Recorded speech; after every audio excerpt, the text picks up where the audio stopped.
സാധാരണയായി തന്റെ വിധിക്ക് തലകുനിക്കുന്നത് പോലെ കൈസിന്റെ അടുത്തേക്ക് നടന്നു. കളികളും ചിരികളുമെല്ലാം അവിടെ അവസാനിച്ചു. കൈസ് പഠിച്ചിരുന്ന താളിയോലയിലെ അക്ഷരങ്ങളെല്ലാം മാഞ്ഞുപോയി. അവന്റെ ഹൃദയത്തിൽ ഒരു തീപ്പൊരി വീണു. അത് പിന്നെ ആളിക്കത്തി. ലോകത്തെ എല്ലാ അറിവുകളും ലൈല എന്ന ഒരൊറ്റ പേരിലേക്ക് ചുരുങ്ങി. ലൈലയുടെ ശ്വാസത്തിന്റെ ചൂട് അടുത്തറിയുമ്പോൾ കൈസ് തന്റെ സ്വന്തം ലോകം മറന്നു.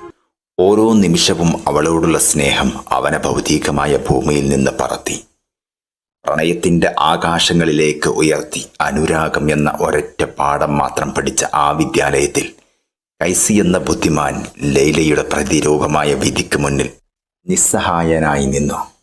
ആ പ്രണയം അവനെ ലോകത്തിന്റെ മുന്നിൽ ഭ്രാന്തനായി മാറ്റുന്നതിന് മുമ്പുള്ള ശാന്തമായതും എന്നാൽ ഏറ്റവും തീവ്രമായതുമായ തുടക്കമായിരുന്നു അത്.